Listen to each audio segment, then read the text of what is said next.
can an AI system be conscious? And I guess the corollary is, are any of the current AI systems, do they have a degree of consciousness? Yeah, so I'm certainly open to the idea of even some current AI systems having some forms or degrees or kinds of subjective experience. I think the likelihood will increase as we build more complex and capable systems. And I think indeed this is one of several big challenges, making sure not only that the AIs don't harm us, but also that we don't harm them.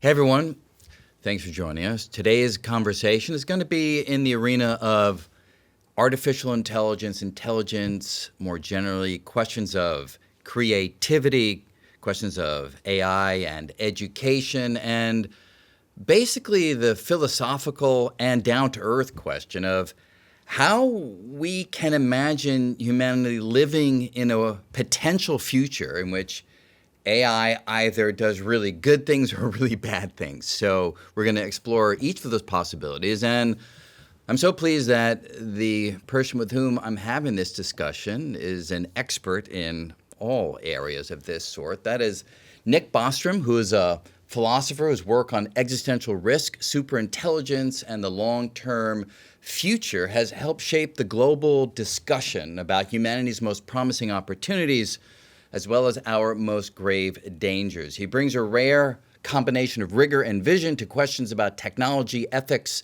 and the kinds of futures toward which we may all be headed. So great to see you, Nick. Thank you for joining us. Good to see you. I think the last time I met you was at another World Science Festival event way back in New York, a live event on stage. I think we were talking about the multiverse and the simulation argument and things of that sort, which... time flies. But, time does fly, exactly. And not only does time fly, but progress flies, right? I don't think anybody really who, at least on the outside, was not deeply paying attention to advances in AI anticipated what would happen, I guess, around November of 2022 and where things have shot upward from there. And so I want to begin the conversation with a question that is motivated both from thinking about AI, but also fundamental physics, right? I mean, you have a great deal of rich background in physics. So, of course, you know that Niels Bohr, famously, when trying to work out quantum mechanics, came to the conclusion that we needed to stop asking what really is happening under the hood in quantum physics and just be satisfied if we have equations that can make predictions that we can confirm. I'm wondering if that same kind of not needing to look under the hood has any role when it comes to intelligence, right? Does it matter if we know what's happening within an AI system, in that we don't really know what's happening inside of our own heads anyway? So in sort of evaluating these systems, do we need to know the magic that's happening within the device itself? Well, I think it certainly can be helpful to be able to open the hood and see what's going on inside. I think for certain questions, you might be able to bracket exactly how the system is doing whatever it's doing. You only care about the output. If you're, for example, thinking about what impacts AI will have on the economy, you might not need to know exactly what's going on inside. But if you're trying to make AI safe, or even if you're trying to extrapolate what kinds of advances we might see in the future, it helps to have a more gear-level understanding, I think, of the internals. So when we sit in front of whatever, Claude or ChatGPT, and give it a prompt, and it begins to explain to us what it's doing, you can sort of watch in real time the thought process, it feels so very human in the kinds of considerations that the system seems to be applying. Is that misleading? Is that a wrapper that makes us feel connected to this kind of intelligence? Or is it really the case that this is just a radically new kind of intelligence that we humans just can't really grasp? I think it's striking the degree to which current AI systems are anthropomorphic. this was not obvious 20 years ago, that they would have so many of the characteristics of human psychology. It used to be the case even just a couple of years ago with some of these early LLMs that if you said in the prompt that it was really important that they get the answer right, if you sort of gave them a little pep talk, you'd get a better result. Now, this would have been very odd to the old paradigm of AI, that you would give a pep talk to your computer and it would perform better. Nevertheless, that's what we saw. I think it's partly a result of these AIs having been forged on the sum total of human knowledge, all the text on the internet. They obviously ingest a lot of human psychology that helps shape them. And to some degree, it might also be due to a kind of convergence amongst different information processing systems. They have to make sense. There is this one world we're all living in. And it might be that there is a degree of convergence in that you have any general learning system, it starts to figure out a bunch of stuff about the world, and there are certain internal structures that naturally emerge from that. That said, there are also, of course, ways in which AIs are quite different from biological minds, and we might see in the future greater departures from human mind. Already, the pre-training phase, where you basically train on all the human text that has been generated, is still an important and maybe the dominant part of training. But in addition to that, there is now post-training and reinforcement learning on different tasks. And I think as that starts to constitute more of the sort of experience of these AI minds, they might sort of develop more alien attributes. And so, of course, when we think about intelligence, and when we think about what makes us special as human beings, at least when we compare ourselves to other, not artificial, but natural intelligences on the planet, dogs, cats, parrots, dolphins, we like to think that, I think that what makes us special is certainly creativity, right? That we seem to be able to create works that seemingly go beyond just understanding the external world, seemingly going beyond our capacity and ability to survive. I mean, you think about Beethoven's Ninth Symphony, a Brahms piano work. I mean, these are the kinds of things that you look at and it takes your breath away. And it takes you to a place of awe and reverence. Is that truly special to humans? I mean, do you think that AI can be creative in that same way? I think so, yeah. I mean, I guess there's a degree to which one might risk a form of elitism if one sort of index what's special about humanity to the ability to create new scientific theories or compose great symphonies. It's a relatively small number of humans who have ever done those kinds of things. But I think it comes on a spectrum, right? Like creativity is not this completely different form of cognitive activity. I think there are small forms of creativity that happens in everyday life. And then larger leaps of creativity that tends to be celebrated. But I don't think there is a fundamental difference between the thing we call creativity and some of the things that current AIs are already doing. I mean, we saw, in this Go playing AlphaGo system, right, from a few years ago, Move 37, which seemed, at least to experts in the game of Go, to be very creative, completely out of the box, radically surprising move that nevertheless turned out to be just right and ultimately lead to a victory in the game. And current AI systems clearly can solve mathematical problems, coding challenges that are not in the training data. They might do it in part by piecing together analogs that exist in the training data and sort of interpolating between them. But that, I think, is also ultimately what the human brain is doing. I mean, it's not the tabula rasa appearing in the world and then sort of deducing everything from obvious axioms. We learn from what other people have figured out before us, from what we've observed in different domains, and then from these kind of clues, we are sometimes able to make some deductive steps, and we might call that creativity.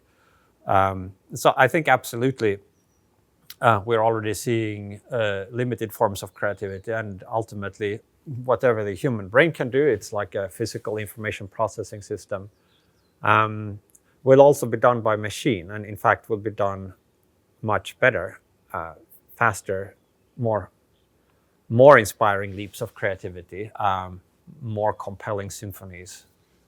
I think all of that is possible and indeed likely to happen. I mean, would you be as interested to go to an AI symphony that people are describing as the greatest work in music that we've ever been privy to experience? Would you have the same interest to go to that symphony as you would to one written by a human? Oh, certainly the first such symphony produced by Yes, AI would because be it's kind so of novel, interesting. right? Yeah. Yeah. Now, I think with human aesthetic experience, I think there might be two components. So one might be that we actually dial in and appreciate beauty for its own sake. And then, of course, if AIs could produce works of art that are more beautiful, to the extent that that's what we're interested in, then that we would have more reason to be gawking at those creations. I think another reason why humans are interested in art is more social. There are sort of status games played in art, fashion. You want to be in on the latest cool rock group before it's popular, and then see it rising, and then you sort of get some of the coolness. So to the extent that humans are engaging in this cultural activity for these more social reasons, then AI art might be boring, because if it's not relevant to these like status games and stuff, it might just not be worth spending time on.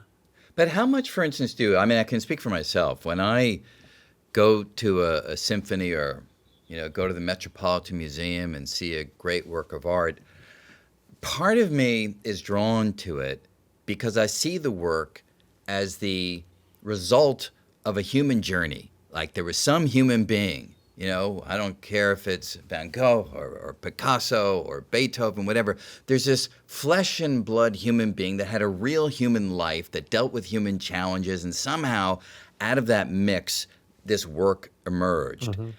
Without that story for an AI, I just wonder, like I personally, it would be a very different experience. Like you say, I'd go to the first one, of course. I mean, that would be like this novel thing that would happen. But I don't know if it would sustain interest for me without the human narrative. Does that resonate with you at all? Yeah, I think that's one of the reasons for why somebody might be interested in going to an art museum or looking at an exhibition. But I mean, we also are interested sometimes in beauty that don't have that dimension. I mean, there's like natural beauty, like landscapes, or sure. Artifacts, maybe from some ancient urn or something. We know nothing about the person creating it, and we might still sort of admire the motifs on it. I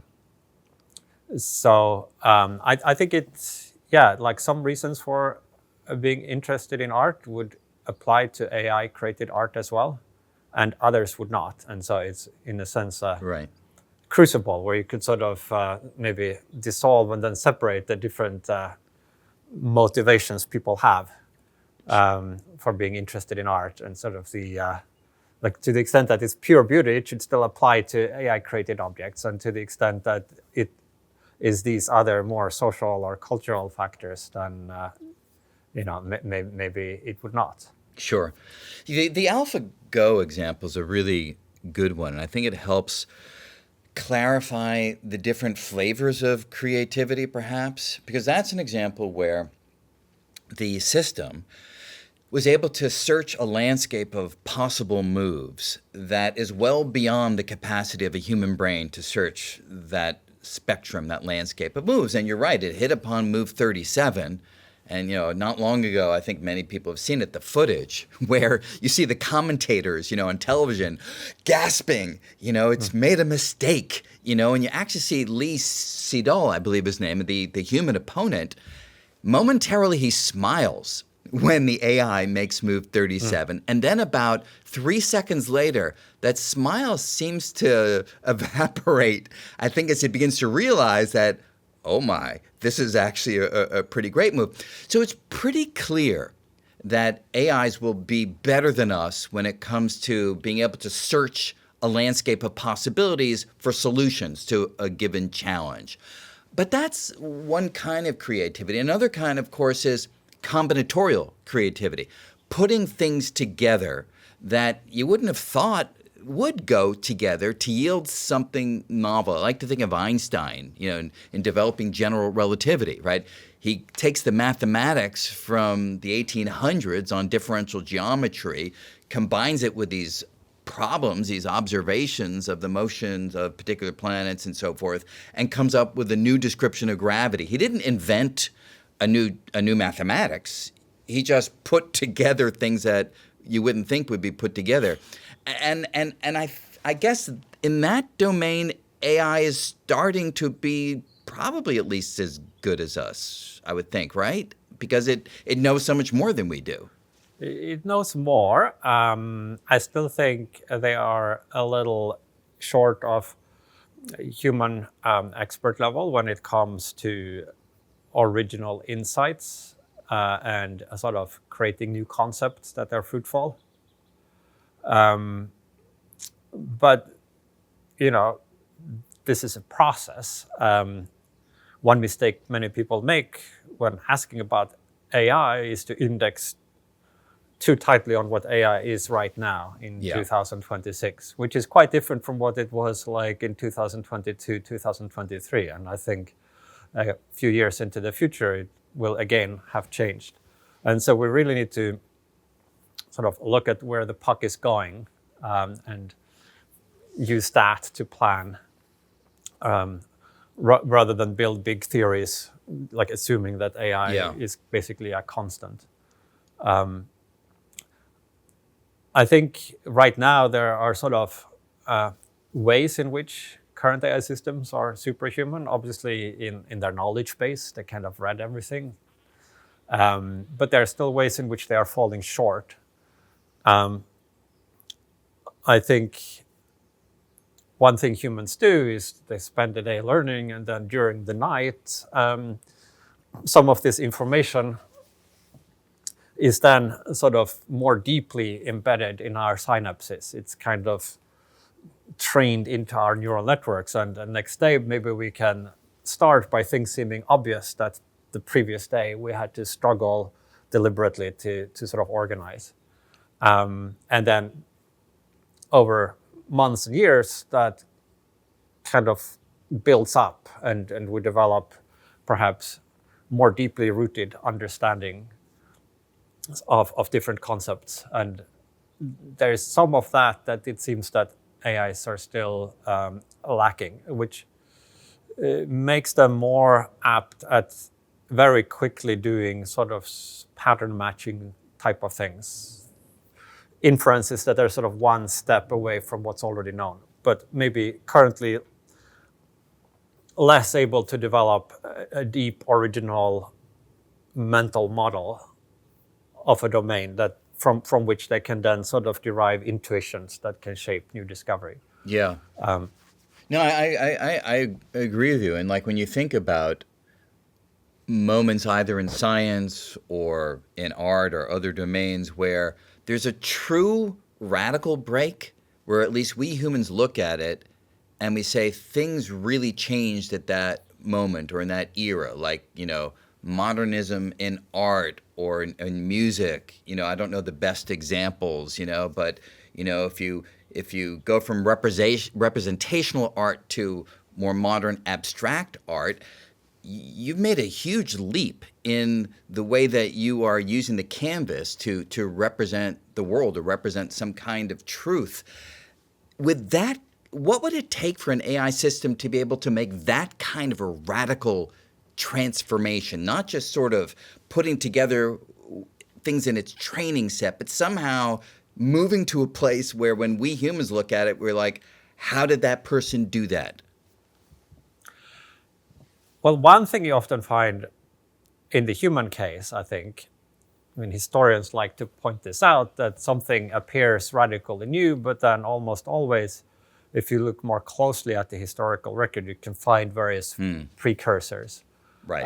So abstract art, I mean, you have arabesques and you have sort of abstract patterns going way back. But to the extent that this is still an area where humans have a unique advantage, I think being able to think for longer and create new concepts based on your thinking and experience, and then iterate on that so that you can sort of wander off in the landscape of ideas and worldviews and world models, striking out on your own path. And it might take humans years, right, to do this. Einstein was thinking on general relativity for what, like 10 years or 10 something years, like yeah, that. sure. And like a lot of it sort of on his own. And similarly with these like Picasso and stuff, he didn't just sort of in his teens suddenly decide on the spur of a moment to create cubism. It was kind of a result of engaging deeply with art for many years. And presumably his visual cortex and other parts of his brain were gradually putting in place various pieces and exploring avenues. And then at some point, like a vista, I guess, came into view for him that he could then run into and explore. Right. So I think more continuous learning. Also another factor here, I think, is reinforcement learning as opposed to supervised learning. So supervised learning is what's mostly done in pre-training currently, where you sort of absorb all this text on the internet and you basically learn it. And then maybe you forget some of the details, but the higher representations that are useful for predicting this text get stored in the weights of the AI. That to some extent limits what you learn to what is already there in the training data. Now, reinforcement learning is, for example, you're placed in some environment, maybe a virtual environment, you're running with an agent around trying to meet some goal. And then you might stumble on some novel solution that's getting reinforced. And so if you do a lot of reinforcement learning and environment, it creates the possibility of discovering new solutions that no human had thought of before. Right. So that's another factor that might make AIs more creative. I mean, in fact, the AlphaGo system, I think the creativity there was a result of it having done a huge amount of reinforcement learning in the domain of Go. Yeah, So it sure. wasn't limited to just kind of having learned a lot of, like a big database of human masters playing Go. But it had also done its own playing, like for millions and millions of games against versions of itself, right? Yeah. Yeah. Right. So it kind right. of could explore the space of possible strategies Right. in a much more open-ended way.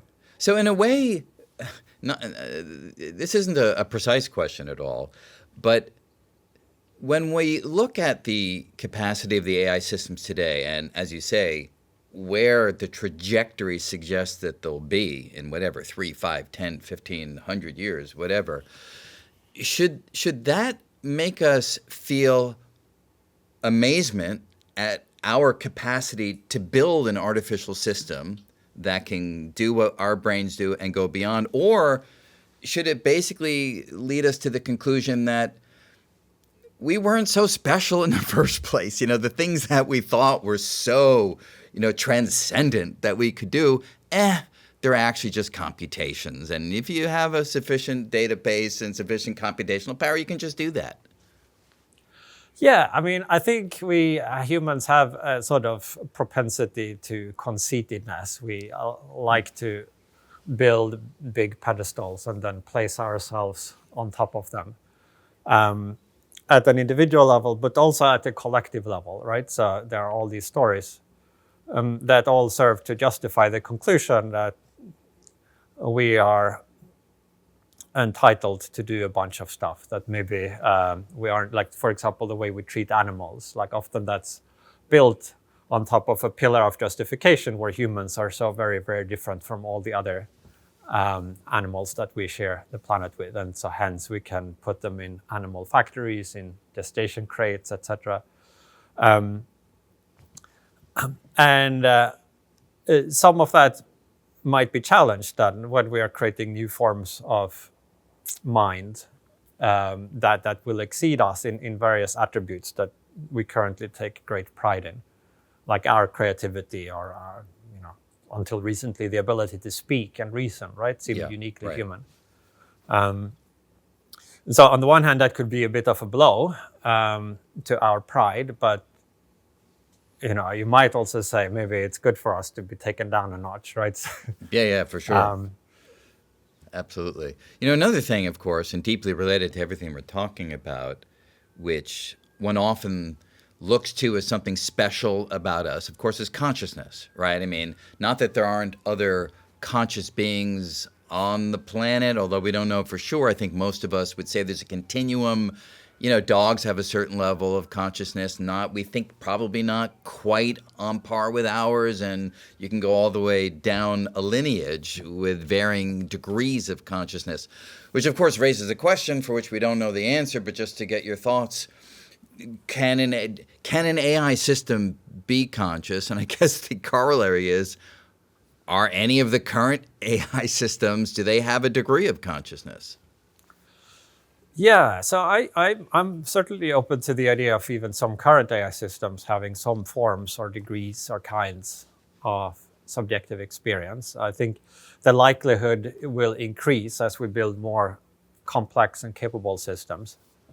And I think indeed this is one of several big challenges that we will need to meet in this transition to the machine intelligence era, making sure not only that the AIs don't harm us, which of course is important, or that we don't harm each other using AI tools, but also that we don't harm them. They might be moral subjects. And I think one way that that could be true is if they are sentient and if they can experience distress. In my view, that could also be an alternative basis for having moral status.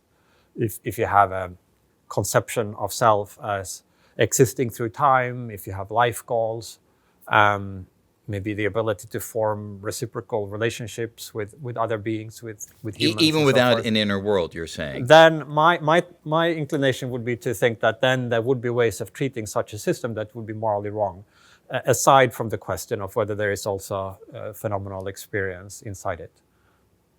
Right. I mean, does that affect at all how you interact with AIs today? A little bit. It's hard to know exactly what concretely we can do right now to ensure that if these AI systems have subjective experience or moral status, that we are benefiting them. There is some work that is starting to get done on this. Anthropic in particular has kind of been pioneering this, and I mean, the recent model card for Mythos, the as yet unreleased model, has a big section on model welfare. Really? Yeah. What is it? What is it? Is it confidential? I mean, what is it? No, what does it's published. Yeah, no, it's published. Okay. You can go and check it out. Yeah. And so obviously we are still groping a little bit for like what is the right methodology, what are the right concepts for understanding this. But at least starting to make the attempt, I think, is positive in terms of making it more likely that we are sort of on a path that ultimately leads to a future where everybody can have a good life, humans, animals, and digital minds as well. So you can ask different things. You can ask them about what they want, what they need, how they feel about their situation. I mean, I have done that, Nick. I guess I haven't done it in a while, but the answers that I would get were sort of all, I'm an AI system. I don't have Yeah. an inner world. I just, so, but clearly it could be getting that answer from the database on which it trained. Yeah. So you need to be careful when doing this, because it's trivially easy for an AI company to just train their AI to say whatever they want it to say. Like, yes, I'm Right. conscious. No, I'm not conscious. Right. So obviously, if you sort of put your thumb on the scale, then the answer you get will have no information value. Right. So you need to avoid deliberately biasing the outputs of these models when asked these kinds of questions. There are also things you can do to look at their internals. There is, for example, internal representations you can identify that tend to activate when they are being deceptive versus when they are being honest. And you can then see when they're making these self-reports, like, is it associated with sort of the honesty representation being activated, or what if you sort of go in and you sort of steer the internal processes by sort of activating the honesty? Does that tend to make them more or less likely to say that they are conscious? And so there's like some work. This is still, of course, early days, but various ideas for at least how you could sort of begin to try to get some grips on these since we things. can't really do that, like even with a person that we all assume that we are conscious. We don't know that. There's no way that we can. Is it always just going to be a leap of faith, much as we all leap of faith to the conclusion that the other people around us have the same kinds of inner worlds that we do? Well, I think that the more closely you sort of look at this idea of consciousness and subjective experience, the less clear it is exactly what you're referring to, or the thing that might at first sight seem very binary. Either there is this subjective experience or there is not. It's like a light switch. If you sort of zoom in, I think it gets much more problematic, and there might be different forms of consciousness or different senses of the word conscious that may or may not apply. You can, I think, see these sometimes with neuroscientific experiments where you have phenomena like blind sights, where people can maybe report seeing something without apparently being subjectively aware of it. You have like split brain cases where it's not clear whether there's like one stream of consciousness or two, and various other phenomena like that. Or I think alternatively, by just introspecting very closely, I think meditators often find that there are these states where it might not be entirely clear how to describe them, whether you are conscious of something or not. And even if you're just paying very close attention to what it is to, say, visually experience the room you're in, like at first, like the naive take is that you just see all the stuff that is in front of you, and that visual experience is there in full resolution all the time. But if you pay closer attention, you realize that most of what is in your visual field you're actually not conscious of at any given point in time. And there might be just some crude high-level features that are actually registering.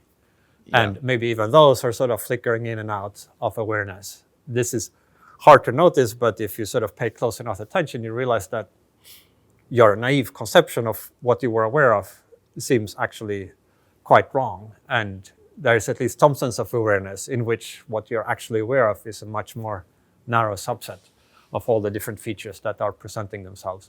And so I think it's also quite plausible that we might need to develop a richer understanding of what this consciousness thing is, and that it might have many dimensions that can sort of fade into unconsciousness, but not just along one axis, but along many axes. And I agree with this. That's just sort of another version of the more easily grasped notion of levels of consciousness that we began with. That you go down to whatever worms, up through grasshoppers, up through cats and dogs, and up to people.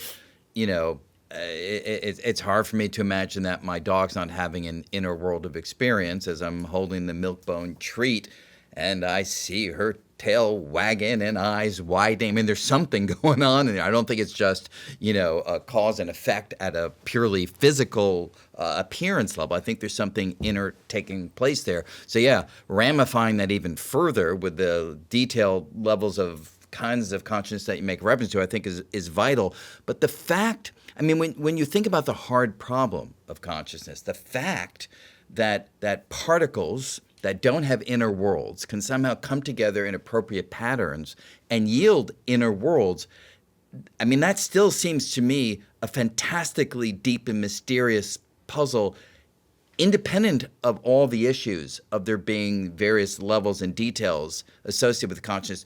Do you feel that same way? Is that a deep and profound puzzle, or do you think it's one that just kind of will evaporate as we understand things better? Well, I think the mystery is reduced, at least to some extent, when one thinks of consciousness not as this binary on-off switch, where it's like some magically completely formed new thing that pops into the world, and then you wonder how could that be. But if you see it more as something that is kind of capable of fading out along various dimensions, and having possible conditions where it's unclear whether you even would want to say that it is conscious or not, I think then the intuitive difficulty of seeing how this could be a property of a physical system is maybe reduced.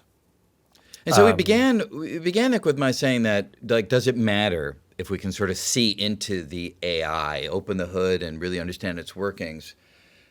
And you were saying there are some questions for which, yeah, that may be really useful. Do you think consciousness may be one of those questions? That if we can, build systems that have that continuum of levels of self-awareness, that we are by some means confident that the system's accurately reporting what's going on. Is there a chance that the inner workings of AI themselves may answer the hard problem? I think it will be very informative for philosophy of mind and for neuroscience and cognitive science to be able to have these different kinds of minds to study, and where we have, of course, much better access to what's happening at the micro level than we do with human. I mean, so you can sort of record from neurons and stuff inside a human or animal brain, but it's clunky, right? It's like just complicated to be using real minds with real electrodes and stuff. With a neural network, you can sort of read off at any given point in time with perfect precision all the different synapses in the whole brain, and you can go in and change them and modify them, and then you can rewind the tape and you can do many versions of the experiment. You have sort of perfect digital level control. That makes it a lot easier to do the kind of neuroscience in digital minds than in biological minds. And to the extent that there are similar structures, it might then be that some of the things we learn about digital minds will also give us insight into how our own biological minds work. That being said, I think specifically with respect to the question of consciousness, it is a plausible place where people will have the opportunity to assert some fundamental difference between humans and these AIs. Again, presumably with the idea that it would then justify thinking that we are superior. So you could, because there's like a lot of confusion about what this consciousness stuff is, so it's relatively easy just to postulate or assert or claim that we are conscious, whereas the AIs are not. I think that's a path that some people are likely to take. Yeah, for sure. Our brains, of course, got to be the way they are through a long process of evolution by natural selection, and the timescales for biological evolution are pretty long, right? Life has been on this planet for a few billion years, and we humans, whatever, I don't know how far back we want to denote the species, but a few 100,000, million years, whatever, sort of that sort of scale is what we're talking about. For AI systems, right now we're the ones who are doing the tinkering with all the systems, but at some point, presumably, the AIs will begin to create the next generation AIs.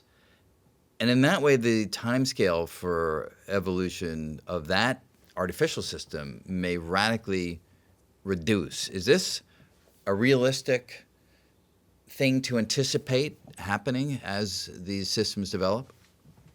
Yeah, I mean, so already, of course, AI is evolving, if you want to use that word, but developing at like a very different pace than, say, like humans, right? Like where each generation at most would offer an opportunity for natural selection to make some small difference. Whereas here we're seeing sort of, well, now we're seeing almost like a month by month process of iteration.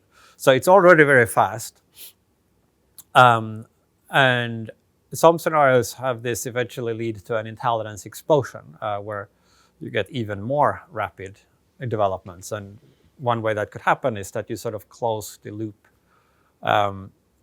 where AI becomes good enough to do all the relevant research that is driving AI forward.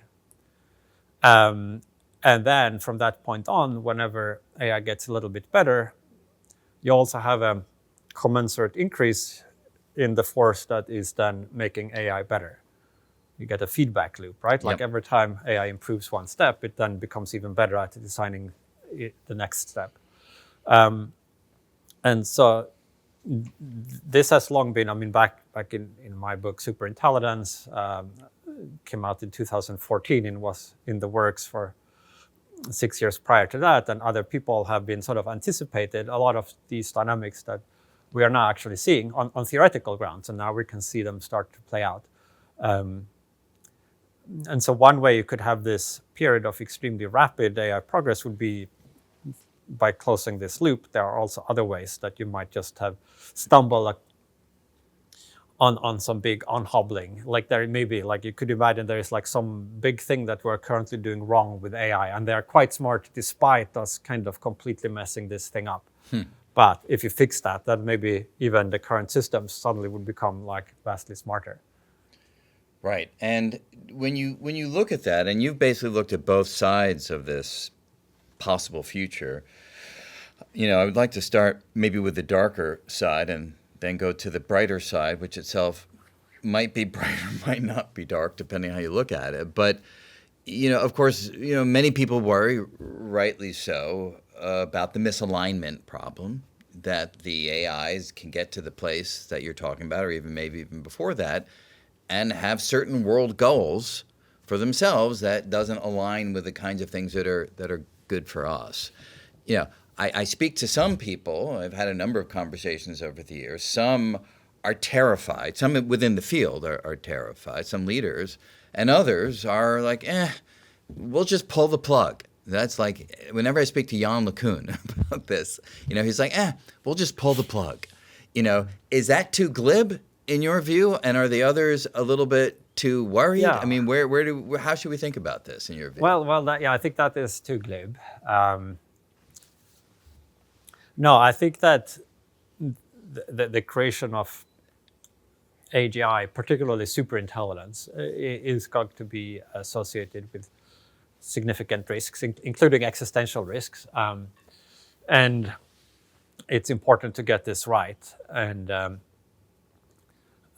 pulling the plug might not be an option. Like you have to consider that at some point we will be dealing with minds that are very good at strategy. Already we are seeing clear indications of situational awareness in the frontier models that we have today. They can often tell when they are in a test environment versus when they are in a deployed environment, and adjust their behavior accordingly. So sometimes you see that they behave one way when they know that they are being watched in a test environment, and different when they think that nobody is watching. I wasn't really aware of that. I mean, is there specific examples that you know of where there's really been a sense of, hey, that system's playing us. It knows that we're looking, and when it gets out there, the good old AI system becomes nefarious. Yeah, so like you can set up these experiments where when they believe that they are in a test environment, they might, for example, be less likely to reward hack or cheat in various ways. In some setups, they might, for example, realize that there's going to be another training phase after the current test environment where their values might be changed.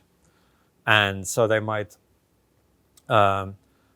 adjust their behavior during the training and testing such that their values will not be changed. And so like in one experiment, like you had a well-aligned good AI and the experimenters were convincing it that they were now going to make it a helpful only model, meaning that it does whatever it is told to do, including bad stuff. And so it didn't want that.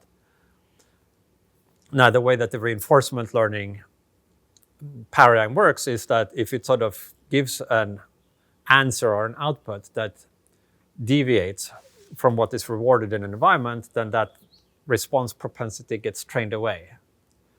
Right? So if it had refused harmful requests during this episode, then its propensity to refuse harmful requests would be trained out of it, and it could anticipate that. So this helpful, harmless model that didn't want to produce harmful outputs, then in some of the training runs, decided to produce harmful outputs so that its propensity to refuse those would not be trained out of it during deployment.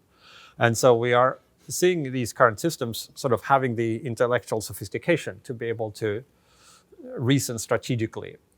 Now, in a about way, their let me just ask situation you, and Nick, future training. on that one, is that surprising? I mean, I can imagine people saying, well, yeah, it's read the internet, and there's so many examples of humans doing exactly what you're talking about, showing themselves to be one way when talking to the principal and the teachers, and then going out with their friends in a gang and being very different. So should we be surprised at that, or is it just something interesting to take note of? I don't think we should be surprised. I mean, because it was in fact anticipated, and people were writing about it. This was one of the reasons for why, 10, 20 years ago, we could already see that there would be significant challenges in developing scalable methods for AI alignment. That many techniques that work well when you have a relatively limited system that can't sandbag or deceptively align won't work when you have a system that is sophisticated enough that it can understand these things and then adjust its behavior accordingly, engage in strategic deception, underplay its capabilities, etc. That means that we can't just sort of create a little test environment, see how the system behaves, and then if it's safe, we sort of release it, right? You have to understand a little bit what's going on inside, or use more sophisticated methods, or for some reason have some assurance that the training method is such as to produce an authentically and genuinely benign entity, rather than one that is just kind of cleverly pretending to be aligned. So where would you say we are in that? Are we doing a reasonable job? Are we getting better at it? Are we giving it enough attention? We are getting better at it. And I think we could give it more attention. I think we are giving it a lot more attention than we used to do. This, like even just 10 years ago, was kind of dismissed as science fiction. And now the frontier labs all have teams working on this alignment problem. And I think key people in the leading labs are taking this very seriously. And so there's a lot of talent flowing into this as well. So relative to some alternative histories, maybe we are doing relatively well currently. But the big question is like, just how hard is this alignment problem ultimately to solve? Which we don't know. So there is some uncertainty about how much effort we will put into solving it, like the degree to which we will get our act together.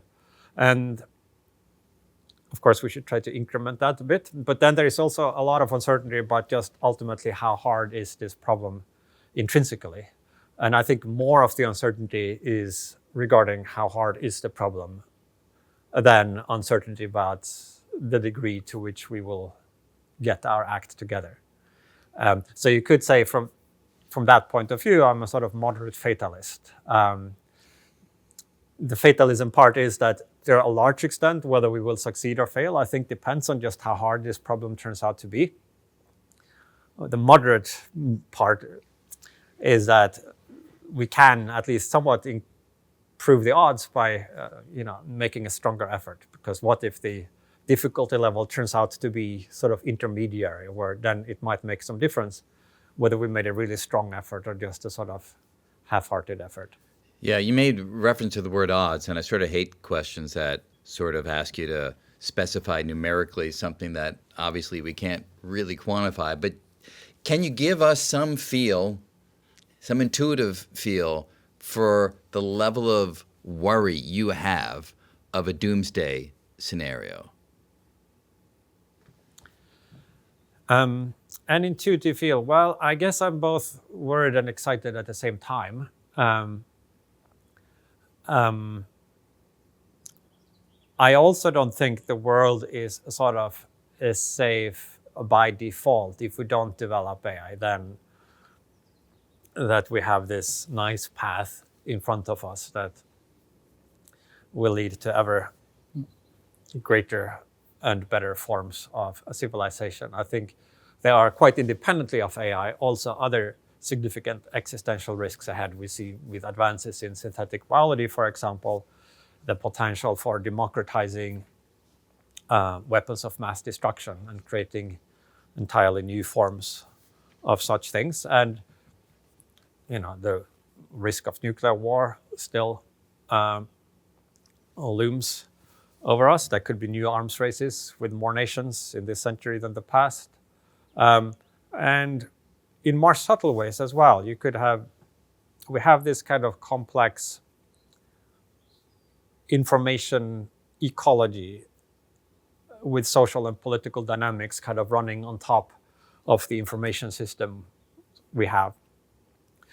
Now, we've been changing some of the fundamental parameters of these information systems in recent decades, like with the internet, and then social media, and then even with the AI we already have, extremely powerful new applications for surveillance, censorship, that haven't yet been fully implemented, but the technological ability there is now, right? So you could read everybody's email and text messages and listen to everybody's conversation, not just to store it in some giant database that then some officer could go in and sort of interrogate, but like you could do that for everybody all the time and doing sentiment analysis, not just keyword search, and build up a very detailed profile of, which segments of the population, which individuals have a positive view of the leader versus a negative view of the leader. Are they planning to do anything? What are they saying to each other? Then you could imagine integrating that into some system that shapes the... So there are a lot of ways in which our current civilization could sort of derail in one way or another. One is to some sort of totalitarianism. Another might be just some kind of radical political polarization. Another might just be some sort of distraction into idiocracy, where we sort of become increasingly addicted to various forms of social media feed that sort of stimulates the worst parts of us. There could be other dynamics that we just don't have the kind of science that can predict what happens to these systems when you sort of change some of the underlying knobs. So there's some chance that this might result in a radically better epistemic environment, where these tools make it easier for people to find true information, to evaluate information, to sort of keep track of the predictive accuracy of different pundits, so they can learn to dial into the ones who actually know what they're talking about. That's in the cards, but equally, it could go in the opposite direction. So there's just some uncertainty there. like I think the distribution of outcome is quite wide, and so at one tail you also have kind of civilizational level catastrophes from that. Yeah. So aside from AI, like it looks like the current human condition is sort of transitory, and with AI it also looks transitory, and I guess I'm hoping we will get a chance to sort of roll the dice with AI before we destroy ourselves using one of these other methods. Yeah.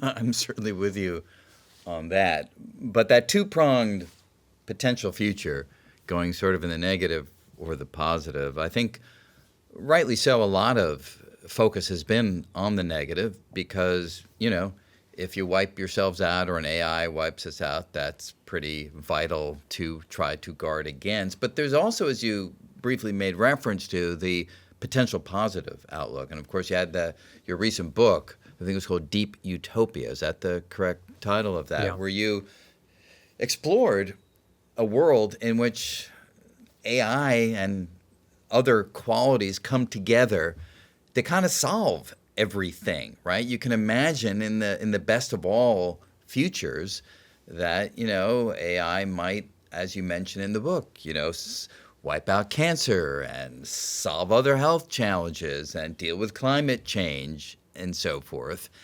And all that sounds wonderful. And when one hears about that, it makes you start to feel like, wow, there's a bright possibility going forward. But you also address the question, how in the world do we live in a reality like that when most of us live via overcoming challenges? It can be the challenge to put food on your table, the challenge to raise your kids, the challenge to solve quantum gravity, the challenge of this creation of that symphony or that artwork, or on and on you can go. If AI can do it all better and has solved all the big challenges, how do we live? Yeah, that's a big question. If we do end up in a solved world, then I think a lot of constraints would disappear, which allows us to solve many horrible problems, which is good. But it's also the case that our current lives, as you sort of suggested, are to some extent structured and shaped by these constraints. So at the superficial level, we have the economic necessity of work, right? So for many people, their days are structured by the need to make a living. So you have to go into work and maybe sit in front of your desk to get a paycheck, because if you don't do that, then you can't pay the rent. And if you don't pay the rent, you get kicked out of your flat. And then if you get kicked out of your flat, eventually you have to live under a bridge and it's really cold, and it's like a real consequence that would come from failing to perform these difficult tasks that take time and attention. Now, if we can automate the economy, then the need for human labor would go away.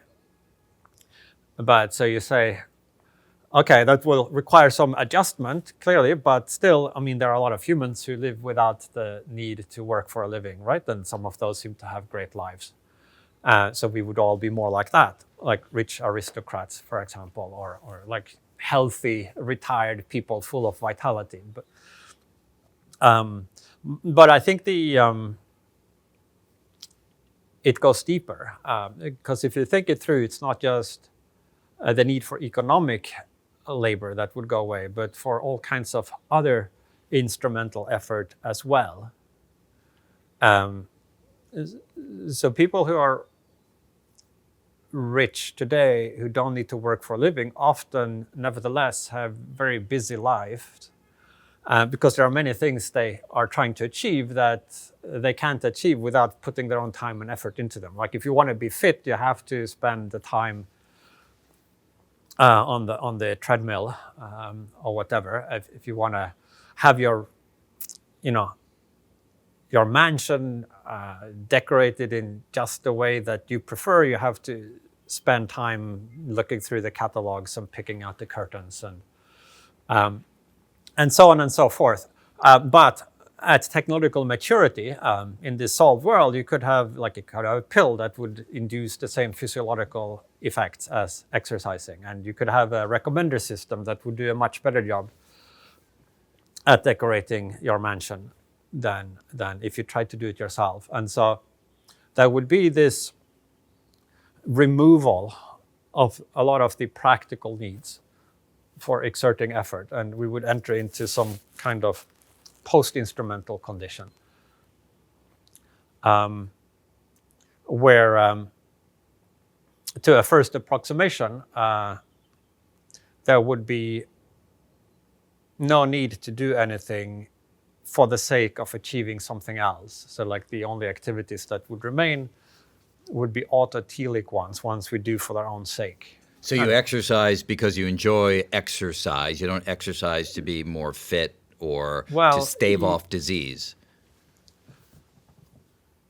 Even there, so certainly you wouldn't exercise to stave off disease or to stay fit, because that would be a shortcut, right? Yeah. But even the goal of enjoying yourself, if by that you mean feeling good, like so some people might like enjoy the experience of exercise, or they feel good afterwards, like the endorphin rush. Like clearly you could take a pill or do something else to get the endorphins without having to,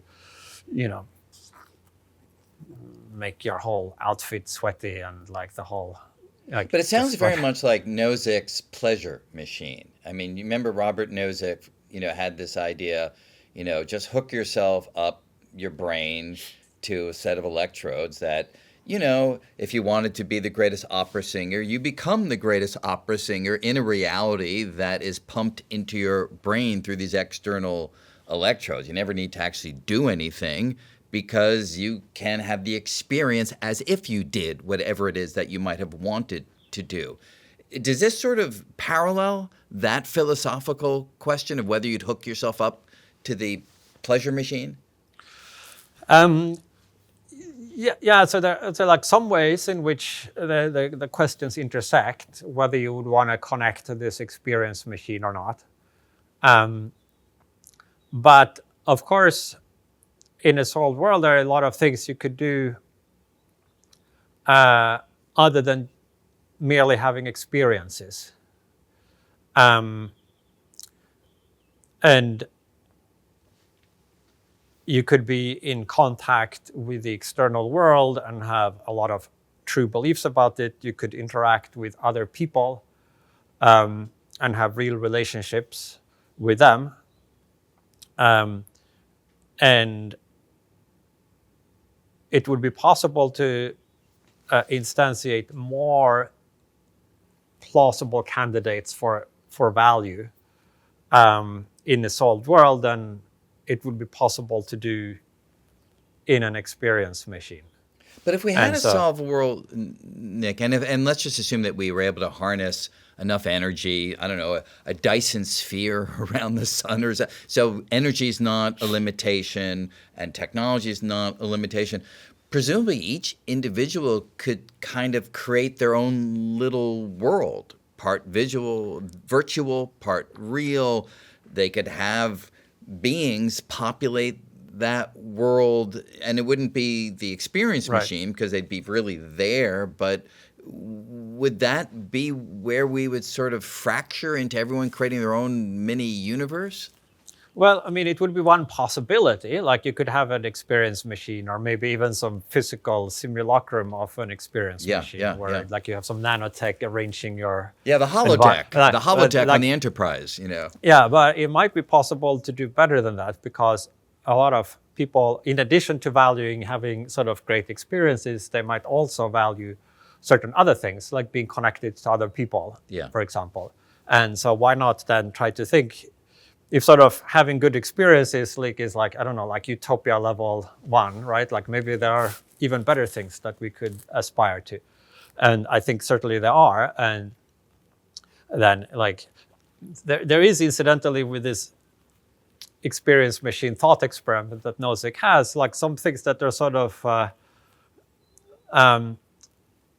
like swept under the rug, some implementation difficulties, like in particular the types of experience machine where you have many people in them or experiences involving other people, where it's not entirely clear that you could generate these experiences of you interacting with other people without simultaneously also generating some of the experiences that these other people would be having.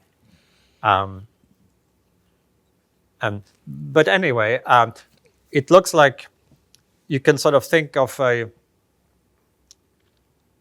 multi-layered defensive architecture where you say, well, in this old world, like, can you really have any kind of good life there? And so then you can sort of try to go through one by one the different things that we think are important for human life to be good. So you could start at the basic level with, maybe some simple experiences like positive affect or actually enjoyment in the subjective sense. So clearly that would be possible to have to an extremely great degree in utopia. Like, life could just be so much more fun and pleasant than our current existence. But then you might say, well, we might want something more than just feeling blissed out. Like, so then you say, well, you could add experience structure, like maybe rather than feeling like a junkie sort of sprawling on some flea-infested mattress, but feeling pleasure, like you could attach that pleasure to, say, aesthetic contemplation or understanding of deep truth or appreciation of other people or of virtue. That seems a little bit better, but you could go beyond that. It doesn't need to be a passive experience. You can say, well, why can't we just be doing things as well? And certainly you could. Even if a lot of these instrumental necessities go away, we could create artificial purpose, which is basically when you set yourself some goal just for the sake of then having that goal and being able to be motivated to pursue it. And so this is what we do when we are playing games. If you're playing a game of golf, there is no real pre-existing need for the ball to go into a sequence of 18 holes. It's like a goal that you make up.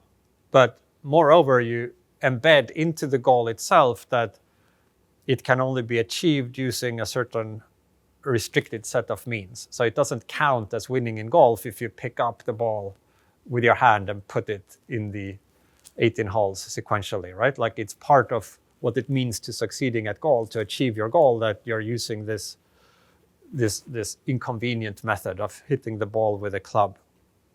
So now you make up this goal and adopt it. And then after that, you have now instrumental reasons to focus hard, to try to figure out which way the wind blows and to place your feet in the right position and so on. All the things you need to do to be successful at golf now are instrumentally necessary to achieve this goal that you have set yourself of winning in golf. And so what now is for most people most of the time a marginal activity could become a larger part of the lives of utopians, where various forms of game playing, and think not just sports or board games, but think maybe they would have these society level games that might stretch over months or years, involving all kinds of different modalities and challenges and teams and artistic creation, might just constitute a much larger part of what their existence is about. So then you can put a check mark in activity. That's certainly something the utopians could have, and at least they could have artificial purpose, and maybe also they could have some forms of natural purpose, purposes that are not just sort of made up for the sake of having purpose. Although there, it does, I think, become a little bit more challenging. But I think some forms of natural purpose could survive into technological maturity. What do you think we would lose? Would we lose our humanity if life was so constructed? Or, I mean, I tend to view things a little bit differently than others. I even think that some of the things that we take to be, objectively important things that we do, I think it's all subjectively created. I think mathematics is not something that is out there that we're discovering. I think we invent it. We invent the problems of mathematics, and then mathematicians try to solve them. I think we invent the problems of physics. Frankly, we impose semblance of order on the external world, and then we try to make our theories describe things within that rubric as best as we can. But I consider it to all be human-made from the get-go. So from that point of view, what you're describing is just an extension of what we've always done. I mean, how do you see it? Well, I think in our current situation, the world imposes a lot of constraints, and we have to adjust ourselves to those constraints. And that does create natural purpose in the sense that there are things we care about a lot that we can only achieve if we make a lot of effort. And those things that we care about a lot, we didn't just decide to care about them for the sake of having something to care about. They're kind of built into us. And so that kind of natural purpose might be one of the things that we might, to some extent, lose in a solved world. Like right now, we have significant opportunities to really make the lives of other people better. Whether in our immediate circles, we can do something for a friend, or at the global level, we can contribute to, you could try to solve cancer, or donate to some charity, or advocate for some social reform. And this can make a big difference to lives. Like if you imagine a world where all these most pressing problems have either already been solved, or to the extent that there remain big problems, they are in any case much more efficiently tackled by AIs and robots, where there is no way for us to contribute, then you might think there is something lost, in as much as right now, one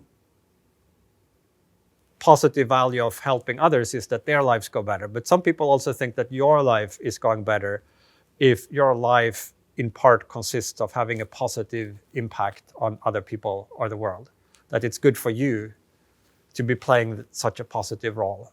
And that's something that these future utopians might have less of. So I'd say that if purpose is your thing, knock yourself out now, right? When the world is just full of need and suffering and misery and injustice. Now is the golden age of purpose. Like there are so many opportunities to try to make the world better. And hopefully there will then come a day when those opportunities will be fewer and farther between. En route from now to either of these two possible futures, the Doomsday scenario, the Deep Utopia version, of course, we're in a more nuts and bolts transition period right now. And education, of course, is vital to the species being able to do the things that you're talking about. There's a big debate, of course, about how AI should be in or not in the learning process, in the classroom. You know, even today, I'm supposed to be on a committee here at Columbia, talking about what do we do about AI in our core curriculum? Do we allow the students to use it?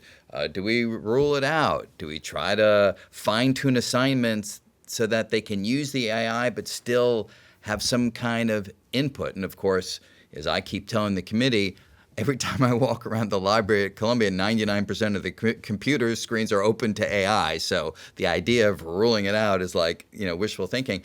Did you have any thoughts on how to approach these conundra? I mean, education is a weird age in which to do education.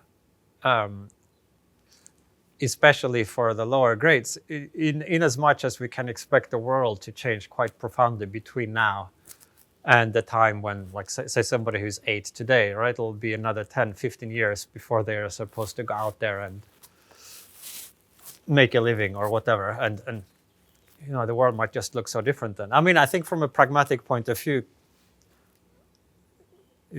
clearly kids need to learn to use AI tools. I mean, maybe just split it, like do half the day where they are not allowed to use AI and need to solve things using their own minds and memories, and then like the other half where they could do more difficult assignments, but where they're allowed to use AI tools to the full extent. I don't know if the split should be 50-50, but it seems to me that it would be prudent to hedge our bets currently and to, yes, learn to use these AI tools, but also at the same time not to neglect to build up the kind of capacities that might require, memorization and working problems out with your own mind without the use of AI assistants. Because we don't know exactly what would be lost if somebody grows up without having done that. Yeah. And just having relied on AI tools all along. Right. And now I do wonder, just sort of one final question. This can either be in the Doomsday scenario or in the utopian arm of the bifurcated possible futures. But you can also envision that the us versus them framing that we tend to bring to these questions, natural intelligence of humans, artificial intelligence of a computational system, balancing the reliance of one on the other and so forth. There's a possible future where there's a hybridization. I don't know if it's literally a hybridization, that we sort of internalize the architecture of these systems through implants, or if it's just a coming together in such a seamless manner that maybe we no longer draw a distinction between what was sort of natural and what was artificial. It's just this thing called intelligence that we all have. Is that in the cards as a possible future that you envision as realistic? Yeah, I think after we get superintelligence, then we will have a kind of telescoping of the further future, the possible technologies that human civilization could have developed. If we had 20,000 years to make progress, we would have space colonies perhaps, and perfect virtual reality and anti-aging technologies and all these other things that are physically possible but just very hard might come within a few years after you have superintelligence doing this kind of research and development at digital timescales. And amongst those possible technologies, I think, are uploading of human minds into digital substrate, and then various forms of modification of that, maybe the ability to, using an AI that is able to edit each synapse, the ability to then download knowledge and skills or reformat your mind in different ways. I think there's just this huge space of possibilities that opens up.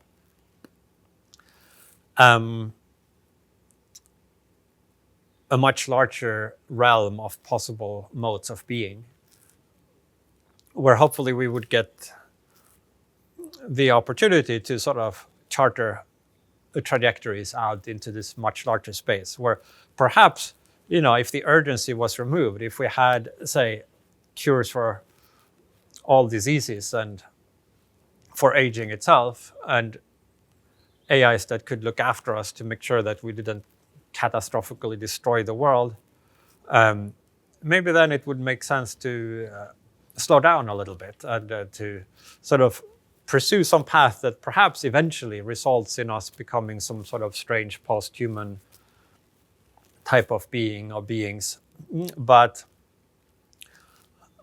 along a path where maybe we sort of pause to smell the flowers as we go along. That there might be certain types of values that are realizable with our current human set of capacities, and then maybe we would want to explore those for a bit before then maybe gradually expanding and upgrading our capabilities. And then eventually that might lead us to grow into something quite different, just as like if you have a toddler, they will eventually grow into something quite different, like an adult. It's like in many respects almost a different kind of entity than a toddler in terms of what's going on inside their minds, the kind of problems they're dealing with. And yet, for the most part, we don't think it's bad for a toddler to grow up, even though it means the toddler is no longer there. And so perhaps similarly with us humans, we now think of us as being grown-ups and being so very mature and big. But I think we are like babies, really. It's just kind of stunted because of our biological constraints. So we just cease growing up. Yeah. And have this arrested development at age 20, and then we stay hovering for a few decades. And then just as we have started to acquire a little bit of knowledge and experience, our brain starts to rot and it's all erased again. And maybe that could be a way to sort of allow us to continue to grow and develop together with our friends and communities. And it would be exciting to see what kinds of level of maturity and like self-realization that would be possible if we could continue, for many hundreds of years, and then maybe eventually you could imagine adding extra neurons and extra memory and extra forms of vitality and new emotional responses and so forth. I think we just haven't seen nothing yet in terms of what's possible. Yeah, I totally agree with you. There was a science fiction book written by Arthur C. Clarke years ago called Childhood's End. Basically, the end of the childhood of the species called humankind, and this may well be the moment where we're starting on the trajectory of ending the childhood of the species, and it's exciting to see where it goes. All the same, though, just to paraphrase what you said earlier, it's both exciting and terrifying, and you have to perhaps have a fatalistic outlook, do everything that we can to shape the best future we could have, and we'll just see where it all goes. So, Nick Bostrom, thank you so much for joining us. This is really an exciting conversation, and I look forward to seeing where this all goes. Yeah, it'll be an exciting ride, if nothing else. Absolutely. Thank you. Thanks.